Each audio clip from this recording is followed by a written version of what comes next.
Hermoso Jesús, muchas gracias por este día, por esta nueva enseñanza. Bendito sea tu nombre, Padre. Te pedimos que sea tu Espíritu Santo hablándonos, enseñándonos, instruyéndonos a toda justicia y a toda verdad, Señor. Perdónanos, Dios, si te hemos ofendido, si hemos pecado, si hemos hecho lo malo, sabiendo lo bueno, Señor, perdónanos. No queremos que el pecado estorbe y que ninguna otra situación en nuestra mente, en nuestro corazón, estorbe. Señor, Espíritu Santo, sé tú en medio de nosotros. Te lo pedimos y te lo agradecemos en el nombre de Cristo Jesús. Amén. Bueno, hoy vamos a concluir el estudio del capítulo 3 de 2 de Timoteo. Vamos a leer a partir del versículo 6, porque del 1 al 5 ya lo estudiamos, así que vamos a comenzar la lectura en el versículo 6 hasta el 17. Dice así la bendita palabra de Dios: porque de estos son los que se meten en las casas y llevan cautivas a las mujercillas cargadas de pecados, arrastradas por diversas concupiscencias. Estas siempre están aprendiendo y nunca pueden llegar al conocimiento de la verdad. Y de la manera que Janes y Jambres resistieron a Moisés, así también estos resisten a la verdad, hombres corruptos de entendimiento, réprobos en cuanto a la fe. Mas no irán más adelante, porque su insensatez será manifiesta a todos, como también lo fue la de aquellos. Pero tú has seguido mi doctrina, conducta, propósito, fe, longanimidad, amor, paciencia, persecuciones, padecimientos, como los que me sobrevinieron en Antioquía, en Iconio, en Listra, persecuciones que he sufrido, y de todas me ha librado el Señor. Y también todos los que quieren vivir piadosamente en Cristo Jesús padecerán persecución, mas los malos hombres y los engañadores irán de mal en peor, engañando y siendo engañados. Pero persiste tú en lo que has aprendido y te persuadiste, sabiendo de quién has aprendido, y que desde la niñez has sabido las sagradas Escrituras, las cuales te pueden hacer sabio para la salvación por la fe que es en Cristo Jesús. Toda la Escritura es inspirada por Dios y útil para enseñar, para redarguir, para corregir, para instruir en justicia, a fin de que el hombre de Dios sea perfecto, enteramente preparado para toda buena obra. Amén. Bueno, recordábamos en la enseñanza anterior, que es del que incluyó el versículo 1, el versículo 9, hablábamos de los tiempos peligrosos en los postreros días y de que este tiempo llamado postreros días era un conjunto de problemas, dificultades y situaciones estresantes que se iban a empezar a manifestar en el mundo, cosa que ya estamos viviendo, y que este tiempo de postreros días empezó desde el nacimiento de Cristo, y cómo los hombres iban a ser en estos tiempos peligrosos, que los leímos del 2 al 5. Hago este resumen porque el versículo 6 es la continuación de esto. Dice que de estos son los que se meten en las casas, hablando de este tipo de hombres. El apóstol Pablo sabía que estos peligros habitaban en el mundo en su época y que se incrementarían en los postreros días antes del regreso de Jesús. Sin embargo, parecía estar preocupado de que estos se metieran a las casas. Una cosa es tener presente tal maldad en el mundo y otra cosa es permitir que entre a tu casa.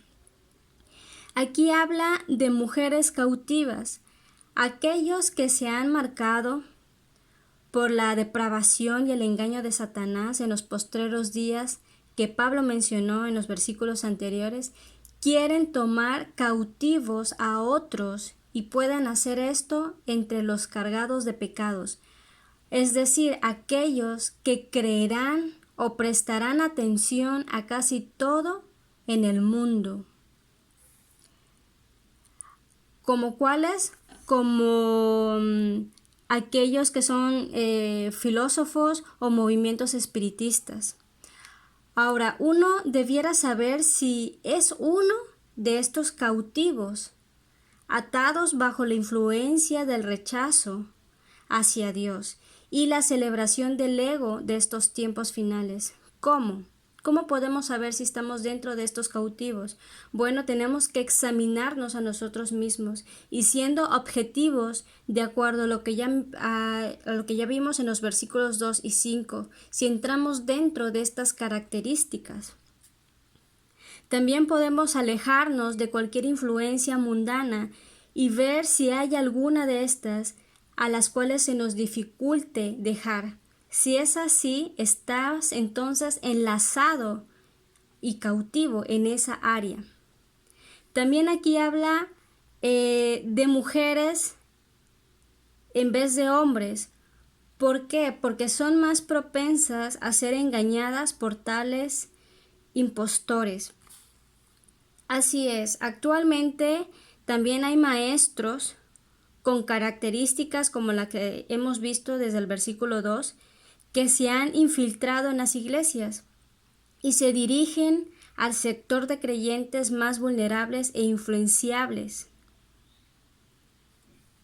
¿Sí? Y dice que estas personas son arrastradas por concupiscencias.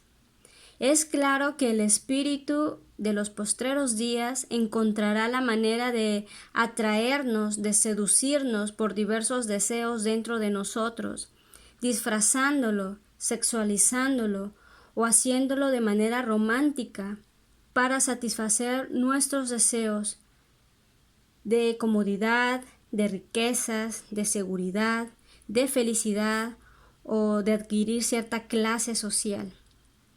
La falta de espiritualidad de muchos creyentes los convertirá en objetivos fáciles para maestros que no viven de acuerdo a la palabra de Dios, porque la cambian. El versículo 7 dice que siempre están aprendiendo. Esto nos habla de cierta inteligencia. Estos engañadores de la fe saben cómo hacer que las cosas funcionen y cómo guiarnos para ser arrastrados con ellos. Y tienen un problema con la idea de la verdad verdadera, porque creen que cada uno de nosotros es el centro de nuestro propio universo y que cada uno crea su propia verdad. En estos tiempos peligrosos nos enseñarán que no hay verdad fuera de nosotros mismos. Así que podemos aprender y aprender más, pero nunca llegaremos a la verdad eterna de Dios, porque el único camino a Dios está en Jesucristo, su Hijo, el cual es el camino, la verdad y la vida, como lo dice Juan capítulo 14, versículo 6.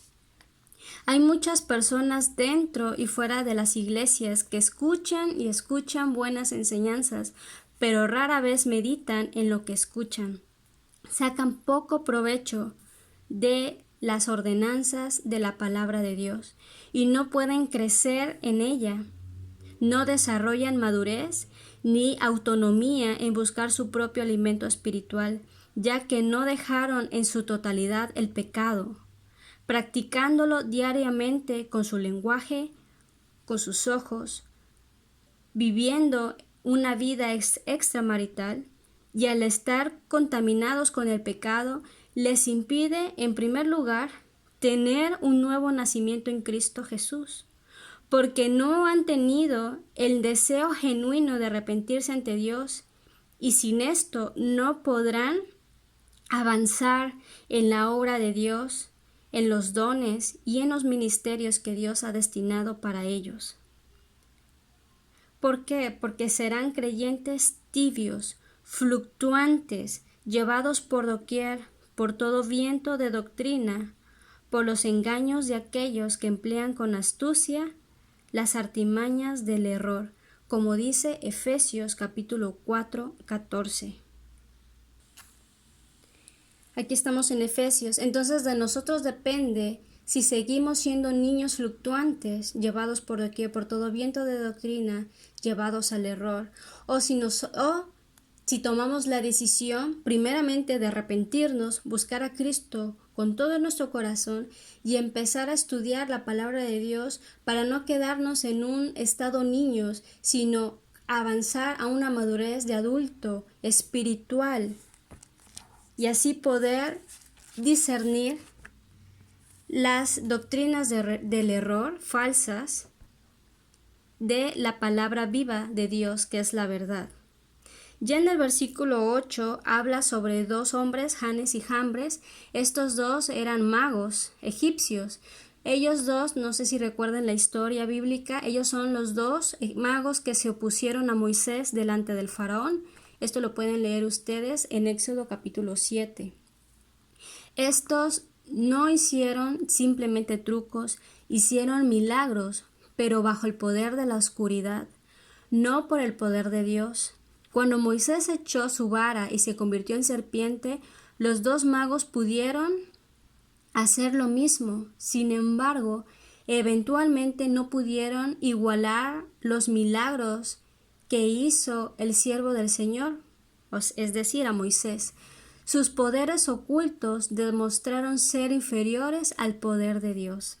La habilidad para hacer milagros por el poder de la oscuridad y la voluntad de recibirlos como auténticos caracterizará a los postreros tiempos, y eso es algo muy serio. Debemos de tener cuidado.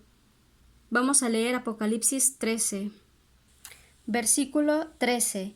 Dice: también hace grandes señales, aquí está hablando de la bestia, hace grandes señales de tal manera que aún hace descender fuego del cielo a la tierra delante de los hombres, y engaña a los moradores de la tierra con las señales que se le ha permitido hacer en presencia de la bestia, dando a los moradores de la tierra que le hagan imagen a la bestia que tiene la herida de espada y vivió. Se le permitió infundir aliento a la imagen de la bestia para que la imagen hablase e hiciera matar a todo el que no la adorase. Bueno, aquí estamos hablando ya de algo mucho más fuerte que una simple persecución. Aquí ya está hablando de las dos bestias y está hablando de los sucesos que acontecerán al final de nuestros tiempos, ¿sí? Y si alguno de los que me escucha llega a ese tiempo, no haga caso y no adore a este ser. Vamos a leer 2 de Tesalonicenses 2. Versículo 9 es un tema que ya vimos también y ya estudiamos, pueden buscar el estudio. Aquí habla del inicuo, del hombre de pecado. Dice que este hombre de pecado, cuyo advenimiento es por obra de Satanás, con gran poder y señales y prodigios mentirosos y con todo engaño de iniquidad, para los que se pierden, por cuanto no recibieron el amor de la verdad para ser salvos. Entonces aquí habla que va a ser señales y prodigios mentirosos. Entonces, al igual que estos magos, las personas que hagan señales y milagros por el poder de Satanás y sus demonios, lo harán para resistir la verdad. ¿Y quién es la verdad? Es Jesucristo, que nos enseña a través de su palabra que Él es nuestro Señor y que no hay nadie fuera de Él en el cual podemos ser salvos. Alguno de nosotros nos sorprenderemos por cualquier poder espiritual que sea real, sin pensar cuidadosamente que un poder real puede venir de una fuente demoníaca en vez de una fuente divina, e incluso si poderes psíquicos, como por ejemplo los conocidos en la nueva era, parecieran sentirse bien, no debemos ser seducidos por ellos, porque los poderes demoníacos pueden estar disfrazados como ángeles de luz. Vamos a leer 2 de Corintios 11, versículo 13 al 15. Porque estos son falsos apóstoles. Aquí habla de apóstoles falsos. Obreros fraudulentos. Ya vimos que todos somos obreros, que se disfrazan como apóstoles de Cristo. Y no es maravilla, porque el mismo Satanás se disfraza como ángel de luz, así que no es extraño si también sus ministros se disfrazan como ministros de justicia, cuyo fin será conforme a sus obras. Entonces, aquí habla que hay apóstoles falsos, obreros falsos, y que así como el mismo Satanás se disfraza como bueno, los siervos de Satanás también se disfrazan como buenos. Recordemos que dentro de las iglesias el trigo y la cizaña crecen juntos. Regresando a nuestra lectura inicial, el versículo 9 dice que no irán más adelante. Bueno, entonces, así como estos dos magos eventualmente fueron avergonzados, a pesar de que por un momento igualaron el milagro de Moisés, se vieron obligados a darle la gloria a Dios. Lo mismo pasará con los hombres corruptos de entendimiento de los postreros días, como lo que leímos ahorita en Corintios. Entonces, nuestro Señor aún está en control. Este es el mensaje de gran esperanza en medio de esta gran oscuridad. El espíritu de los postreros días tendrá que rendir cuentas ante Cristo Jesús. El misterio de la iniquidad y todo poder demoníaco que se siga moviendo en los postreros días no es más fuerte que el poder de Jesucristo, ni el poder que Jesucristo le ha dado a su iglesia. La gloriosa verdad es que no tenemos que estar atados por los espíritus de nuestro tiempo, no tenemos que ser esclavos del pecado, del ego y dejar que nuestro universo gire alrededor de algo tan débil como nosotros mismos. Por eso tenemos que rendir nuestra vida en totalidad a Cristo Jesús para hacer morir todas las obras de la carne. Ahora en el versículo 11 dice, pero tú has seguido mi doctrina. Dice, pero tú. Esta frase nos muestra una diferencia entre Timoteo y los que son gobernados por el espíritu de los postreros tiempos. Timoteo sabía en quién había creído. Recordemos que leímos ayer en la enseñanza de ayer, en Hechos 2:40, que Pedro cuando predicaba les decía, sean salvos de esta perversa generación, hablando de ellos, sean salvos de esta perversa generación. Entonces continúa diciendo, tú has seguido mi doctrina. Significa que Pablo no enseñó solamente a Timoteo en un sentido académico, sino que Timoteo aprendió estas cosas. ¿Qué cosas? Su doctrina, su conducta, el propósito, la fe, el amor, la paciencia. Aprendió estas cosas porque había seguido cuidadosamente el Evangelio mediante el testimonio de Pablo. Así también nosotros debemos seguir el ejemplo y lo anunciado a través de los apóstoles y profetas de la Biblia, tal como nos lo manda el Señor. Es un mandato que viene en Efesios capítulo 2. Vamos a leer desde el versículo 19. Dice, así que ya no sois extranjeros ni advenedizos, sino conciudadanos de los santos y miembros de la familia de Dios, edificados sobre el fundamento de los apóstoles y profetas, siendo la principal piedra del ángulo Jesucristo mismo. ¿Ok? Entonces, ¿esto qué nos está enseñando? Que nosotros, como parte de la familia de Cristo, nuestra fe debe de estar edificada, cimentada en lo que los apóstoles y profetas dijeron y escribieron en su palabra. Claro está que la principal piedra, el principal es Jesucristo. Y esto es algo que ya habíamos visto igual en enseñanzas pasadas, igual en 2 de Timoteo capítulo 2, 19, que dice que el fundamento de Dios está firme, teniendo este sello que Él conoce a los suyos, y los suyos son los que se han apartado de iniquidad. Entonces, ¿Por qué debemos de seguir este fundamento? Porque los misterios ya fueron revelados por el Espíritu Santo a sus apóstoles y están plasmados en la palabra de Dios. El ministerio del apóstol Pablo fue anunciado desde las profecías de Isaías. Ustedes lo pueden leer en el capítulo 49. Y en Hechos, el mismo Pablo dijo que él era apóstol para los gentiles, en Hechos capítulo 13, versículo 46. Y fue administrador de estos misterios de Dios en Primera de Corintios capítulo 4:1, el cual él no tan solamente es administrador de estos misterios, sino que nosotros también debemos serlo, al igual que lo hizo Timoteo, en doctrina, en conducta, en propósito, en fe, longanimidad, amor y paciencia. Por eso la palabra de Dios es muy clara en Juan capítulo 10, versículo 27. Mis ovejas oyen mi voz y yo las conozco y me siguen. Entonces, lo que creemos va a determinar cómo vivimos. Y esto es algo que le pasó al joven Timoteo. Timoteo ni siquiera era un hombre anciano, era un hombre joven, el cual determinó en su corazón seguir los pasos de Pablo.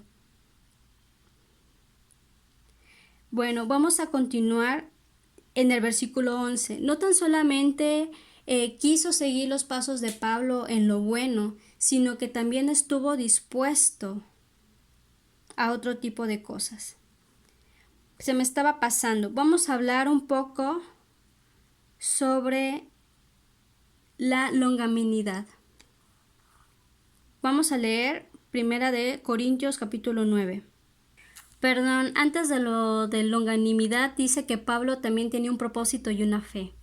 Vamos a leer Primera de Corintios capítulo 9, versículo 24 al 26. Dice, ¿no sabéis que los que corren en el estadio, todos a la verdad corren, pero uno solo se lleva el premio? Corred de tal manera que lo obtengáis. Todo aquel que lucha, de todo se abstiene. Ellos a la verdad para recibir una corona corruptible, pero nosotros una incorruptible. Así que yo de esta manera corro, no como a la aventura. De esta manera peleo, no como quien golpea el aire, sino que golpeo mi cuerpo y lo pongo en servidumbre, no sea que, habiendo sido heraldo para otros, yo mismo venga a ser eliminado. Todo esto que dijo Pablo nos demuestra que Pablo estaba determinado. Él tenía un propósito de alcanzar la vida eterna. Tenía el propósito. ¿Por qué? Porque él se esforzaba en su cuerpo físico a levantarse temprano, a orar, a ayunar, servir a los demás, enseñar la palabra de Dios, estar en comunión con el Padre a través de la oración, el ayuno. Y dice que él corría no como a la aventura, no por correr, sino él sabía dónde iba, él sabía cuál era su propósito. Y esto es lo mismo que el joven Timoteo adoptó de él. Por eso es que tenía un propósito y una fe.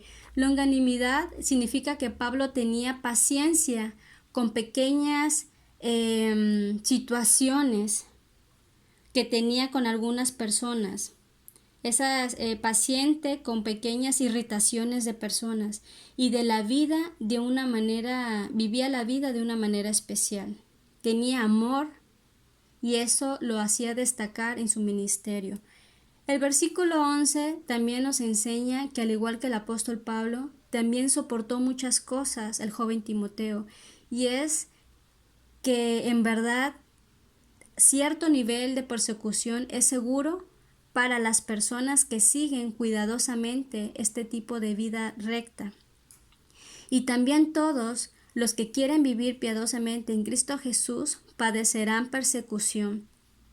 En nuestro tiempo, cristianos alrededor del mundo ya están padeciendo persecución. Por ejemplo, China, en el mundo musulmán como Turquía, incluso en Rusia, donde se dice que hay una fuerte ley antimisiones, la cual acaba de ser aprobada, y podemos enfrentar persecución de una manera social hoy en día. Los cristianos son perseguidos por la misma razón por la que Jesús fue perseguido, como dice Juan 3:19, y esta es la condenación, que la luz vino al mundo y los hombres amaron más las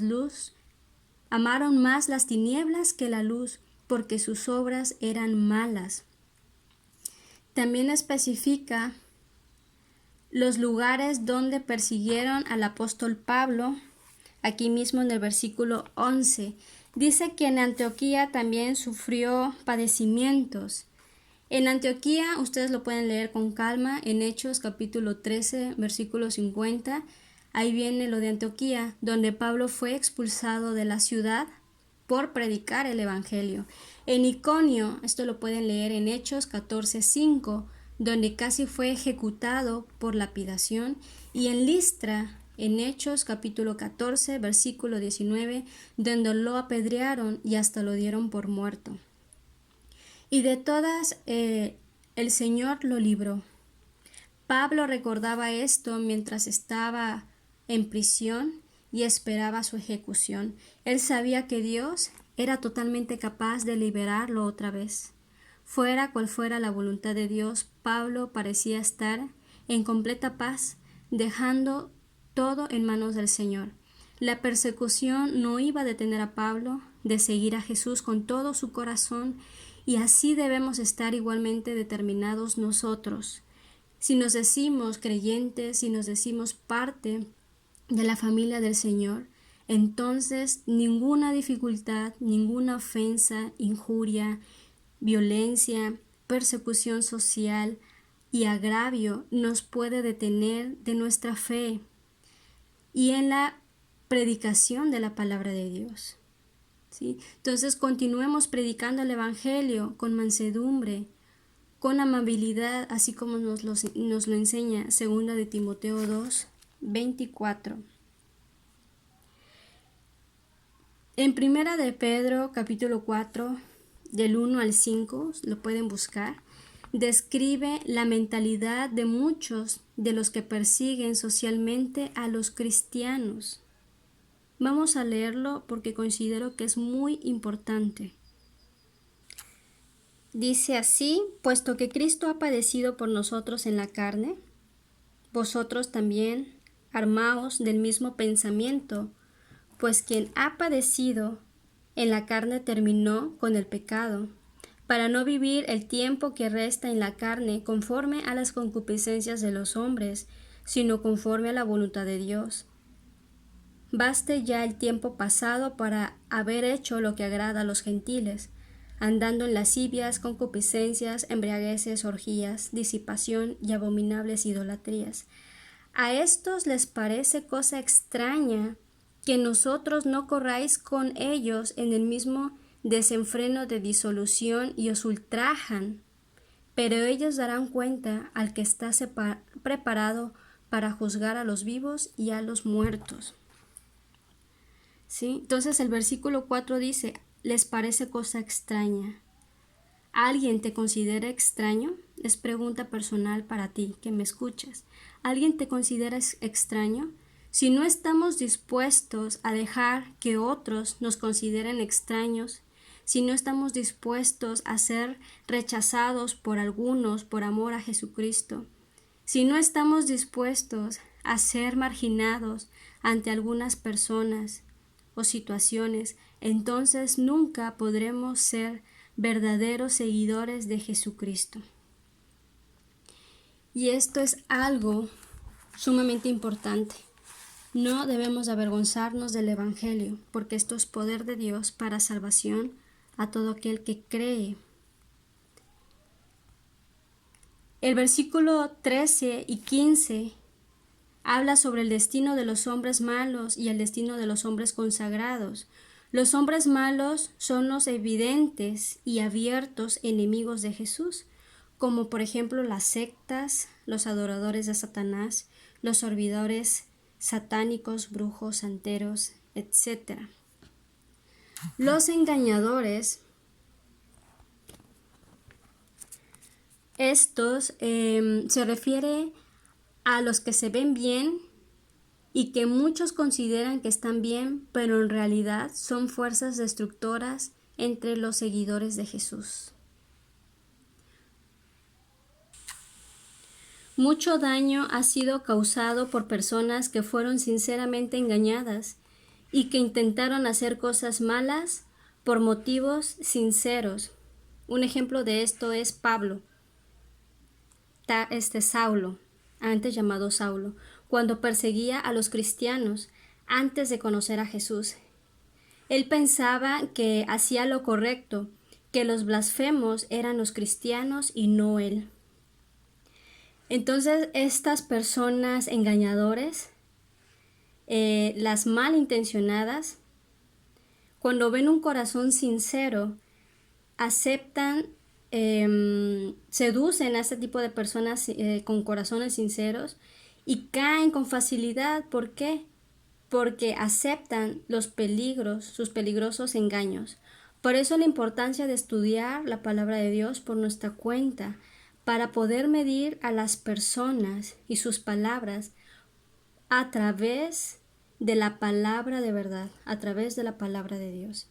Y bueno, aquí el versículo 4,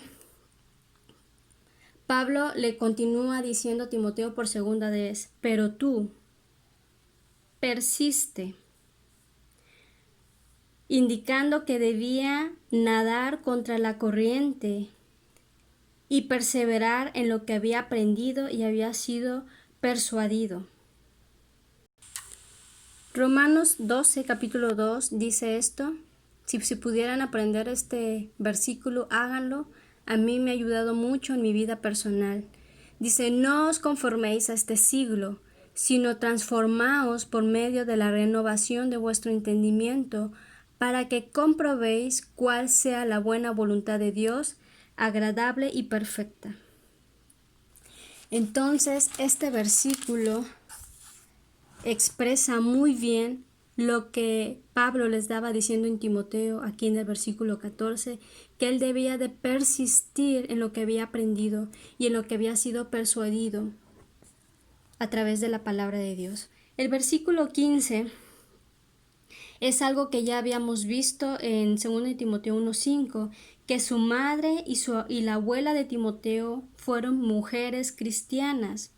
Por eso dice aquí que desde la niñez Timoteo ya sabía la Biblia. Es evidente que su familia lo instruyó desde que era un niño.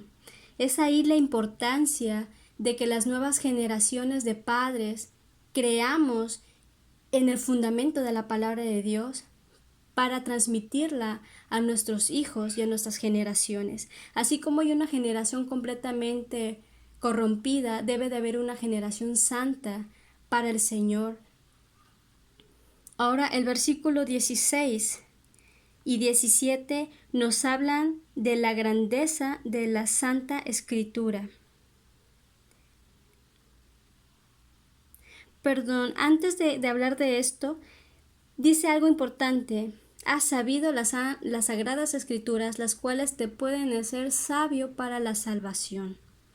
Esto es algo importante. Uno puede ser sabio en diferentes cosas, para los carros, para los negocios, para la cocina, pero la pregunta es: ¿también somos sabios para la salvación?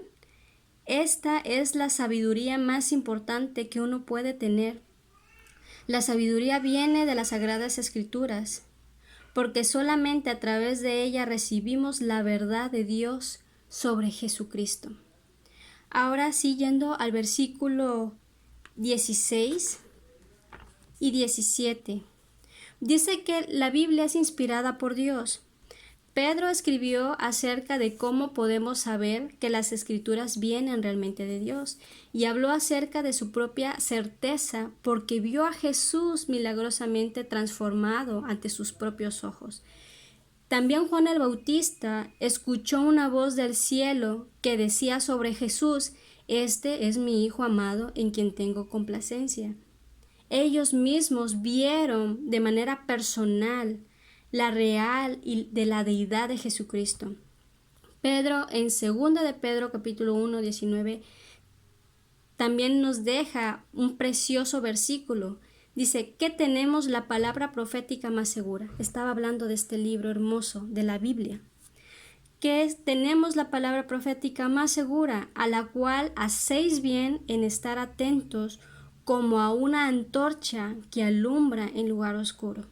Entonces, más seguro es este libro y sus profecías. Tenemos también un conjunto de evidencias que ustedes pueden investigar, pero hay por lo menos 332 predicciones en el Nuevo Testamento sobre el Mesías, las cuales Jesús cumplió perfectamente. Hay un profesor muy conocido llamado Peter Stoner que calculó que la probabilidad de que cualquier hombre cumpliera al menos 48 de estas profecías era de 10 a la 157 potencia. Entonces, no hay duda que la escritura es inspirada por Dios. Ahora aquí dice que es útil para enseñar. Cuando dice que es útil, se vuelve útil la palabra de Dios cuando la entendemos. Cuando no entendemos, pues no es útil. Por eso necesitamos asistir a un lugar, a una iglesia, congregarnos, para que podamos estudiar la palabra de Dios. O bien acercarnos a los ministerios de maestros para que podamos aprender junto con ellos. Dice que es útil para enseñar porque nos dice una verdad que significa más que nuestras propias opiniones. Dice que también nos redarguye y nos corrige, lo cual nos dice cuando estamos mal en nuestros propios pensamientos o conductas. Y dice que también nos instruye en justicia. Esto significa que nos dice cómo vivir correctamente ante Dios y los seres humanos. Ahora ya en el versículo 17 dice, a fin de que el hombre de Dios sea perfecto, enteramente preparado para toda buena obra. Cuando vamos a la Biblia y dejamos que Dios nos hable, nos cambia y nos lleva a la perfección y nos transforma a través de nuestro entendimiento, como ya lo acabamos de leer. Cuando leemos la Biblia, cuando dejamos que la Biblia guíe nuestro pensamiento, nuestras mentes son renovadas, son transformadas, comenzando a pensar de la manera en que Dios piensa. Y esto es algo hermoso a través del Espíritu Santo. Ahora, ¿por qué dice enteramente preparado para toda buena obra? Porque también en la Biblia encontramos que la Biblia nos da vida eterna, porque nos habla cómo hallar esta vida en Jesús. Primera de Pedro 1:23. La Biblia también nos purifica. Efesios 5:26. También nos da poder contra espíritus demoníacos, Efesios 6:17. Nos da poder para sanar nuestros cuerpos, Mateo 8:16. Nos da fortaleza espiritual, Salmo 119:28. Y tiene poder para darnos fe, Romanos 10:17. Muchas personas se desaniman si sienten que no entienden mucho cuando leen la Biblia solos y se rinden. Debemos esforzarnos para entender la Biblia lo mejor que podamos y leer con cuidado y atención, pero nos beneficia espiritualmente incluso cuando no entendemos todo intelectualmente. Vamos a orar. Amado Señor, amado Jesús, gracias Padre por tu hermosa palabra. Gracias Señor por lo que hoy nos estás hablando. Tú nos estás previniendo de que no seamos arrastrados por estos tiempos peligrosos, que no nos escondamos, porque ninguna de estas opciones son adecuadas para un verdadero hijo de Dios. Padre, ayúdanos a mantenernos fuertes y permanecer en tu palabra viva, Señor. Ayúdanos a ejercitarnos en el estudio de la palabra de Dios, porque ¿cómo habremos de defender nuestra fe y cómo habremos de mantenernos firmes ante una situación muy complicada si no tenemos ese fundamento firme en nuestra vida? Ayúdanos, líbranos de estar cautivos por el pecado, de estar cautivos por esta generación perversa que tú anuncias en Hechos 2:40. Señor, ayúdanos a ser salvos en medio de ellas y a examinarnos a partir de hoy. Si hemos ofendido tu palabra, si hemos sido cristianos a medias, si hemos sido cristianos tibios, perdónanos, Señor. Si hemos tenido un pie con el mundo y otro pie en tu palabra, no podemos servir a dos señores. Podemos engañar a los que están a nuestro alrededor, pero no a ti, Señor. Límpianos, perdónanos, Señor. Hoy reconocemos que te fallamos y decidimos caminar en fe, con una verdadera disciplina en ti, Señor. Ayúdanos. Nos despojamos de todas nuestras concupiscencias, nos despojamos de toda característica perversa en nuestra vida, de todo pecado. Perdónanos, Señor. Si también hemos sido piedra de tropiezo con nuestro testimonio, a nuestra propia familia, a nuestros amigos o a gente de la iglesia, perdónanos, Señor. Límpianos más y más, Señor, hasta tu venida. Ayúdanos a estar firmes y constantes. Y como Pablo, Señor, ayúdanos a determinar en nuestro corazón padecer si es necesario por tu causa, a no negar nuestra fe y a dar razón de nuestra fe a quien nos lo pida, Señor. Ayúdanos a prepararnos. Hay muchos que no saben aún cómo predicar y llevan años en la iglesia. Ayúdanos, Señor, a ser verdaderamente hijos de luz, viviendo en tu vida, Señor, desarrollándonos en el ministerio que tú nos has puesto. Gracias, amado Señor. Bendice a todos aquellos que escuchan este audio, Señor. Sean bendecidas sus casas y sean fortalecidos todos, mis hermanos y los que oyen, en el nombre de Cristo Jesús, y todos aquellos que han recibido tu palabra y se han arrepentido de corazón. Ayúdalos, Señor, a perseverar en este nuevo caminar contigo. Te lo pido y te lo agradezco en el nombre de Cristo Jesús. Amén.